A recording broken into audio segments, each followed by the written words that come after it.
Hello student, आज हम लोग 10th क्लास की मैथ्स का चैप्टर नंबर 1 रियल नंबर्स करेंगे। रियल नंबर्स की इसके पहले हम लोग एक्सरसाइज 1.4 का क्वेश्चन नंबर 2 तक कर चुके हैं। तो आज हम लोग क्वेश्चन नंबर 3 स्टार्ट कर रहे हैं। क्वेश्चन नंबर 3 है the following real numbers have decimal expansion as given below. In each case decide whether they are rational or not. हमें जो रियल नंबर्स दिए गए हैं डेसिमल एक्सपांसन फॉर्म में है वो, तो हमें फाइंड आउट करना है कि वो रेशनल है या नहीं है। इफ दे आर रेशनल, अगर वो रेशनल है, so and of the form P upon Q, तो उसका फॉर्म किस में आएगा? पी अपॉन क्यू में आएगा ना। रेशनल नंबर को हम किस फॉर्म में लिख सकते हैं? पी अपॉन क्यू फॉर्म में लिख सकते हैं। So what can you say about the prime factor of Q? उसके डिनोमिनेटर के प्राइम फैक्टर के बारे में आप क्या कह सकते हैं, वो आपको लिखना है। क्वेश्चन नंबर 1 है 43.123456789। पॉइंट के बाद जो नंबर है उसका एंड आ रहा है, जिसका भी एंड होता है उसे क्या बोलते हैं? टर्मिनेटिंग। यहां पर क्या लिखेंगे? Here the given decimal expansion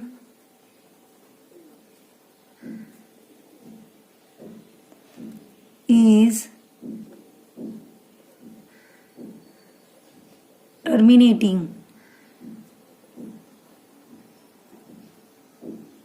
ये क्या है? जो हमें दिया हुआ डेसिमल एक्सपांसन वो कैसा है? टर्मिनेटिंग है। So the number is a rational number. So it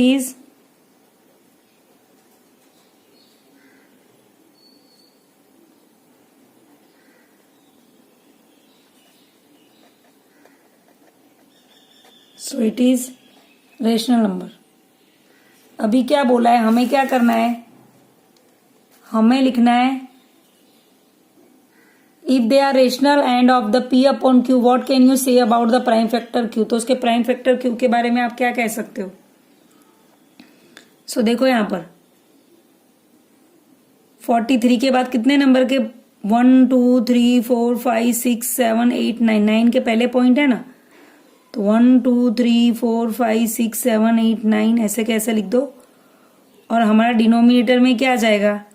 10⁻⁹। 10⁻⁹ that means 2 5 are 10। सो 4 3 1 2 3 4 5 6 7 8 9। तो 10⁻⁹ दैट मीन्स 2 5 are 10। तो 2 × 5⁹ अभी क्या करेंगे? एक बार 2 के साथ 9 की पावर ले लेंगे, एक बार 5 के साथ 9 की पावर ले लेंगे। तो यहां पर क्या लिखेंगे? 4 3 1 2 3 4 5 6 7 8 9 अपॉन 2⁹ इंटू 5⁹। यहां पर क्या है? द डिनोमिनेटर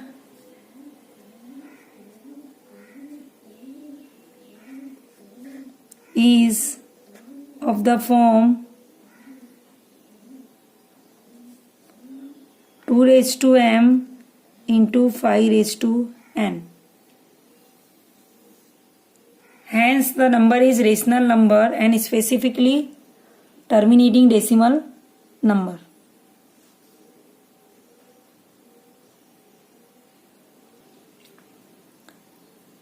ये हो गया आपका आंसर। देखो पहले डायरेक्ट ही पता चल गया था हमें देख के क्वेश्चन, क्योंकि यहां पर क्या था? काउंटेबल पॉइंट्स के बाद काउंटेबल डिजिट से इसका एंड आ रहा है, इसके लिए क्या है? टर्मिनेटिंग है।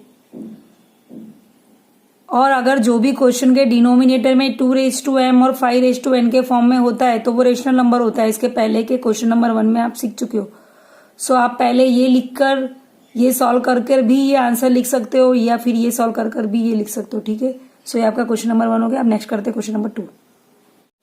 क्वेश्चन नंबर 2 है 0.120120012001240 कंटिन्यूस है। ओके, कंटिन्यूस है, इसका एंड नहीं है, दैट्स वाई ये क्या होगा? Non terminating. ठीक है। और यहां पर कोई भी नंबर रिपीट नहीं हो रहा है, इसके लिए यहां पर क्या लिखेंगे? The given decimal is non terminating non repeating decimal. So it is not a rational number, तो ये रेशनल नंबर होगा नहीं।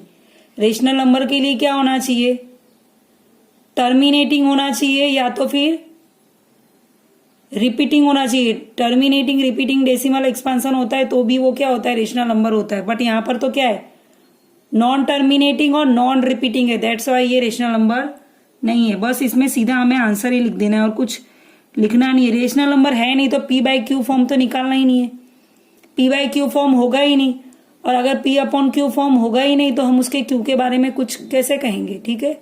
सो बस यहाँ पे डायरेक्ट आंसर लिख देंगे, since the given number is, since the given decimal is non-terminating,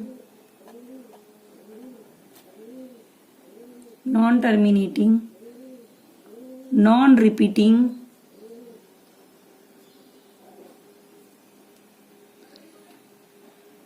so it is not rational number.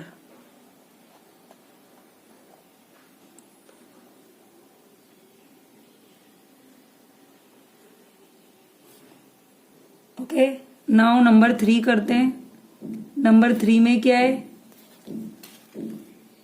43.12345678 123456789 बार, ठीक है। जो ये ऊपर लाइन होती है इसको बार बोलते हैं। That means 43.1234566789 123456789 dash dash continue रहेगा।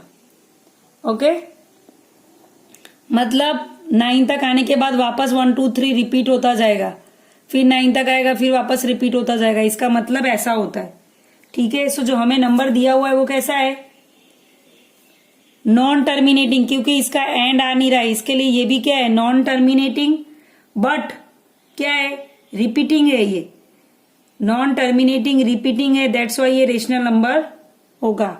बट इसका जो डिनोमिनेटर है वो 2m और 5n के फॉर्म में होगा नहीं। क्यों नहीं होगा, क्योंकि इसका एंड ही हमें पता नहीं है, ठीक है। तो आंसर लिखते हैं, since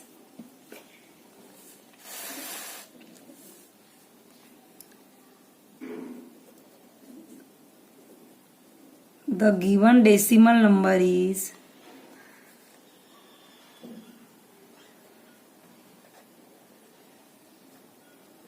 non-terminating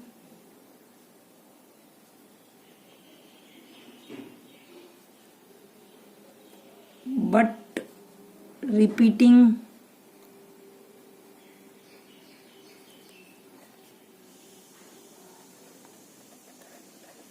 decimal, so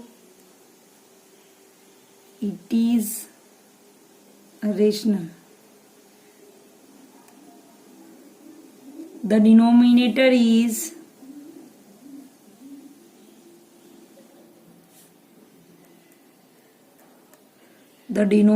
is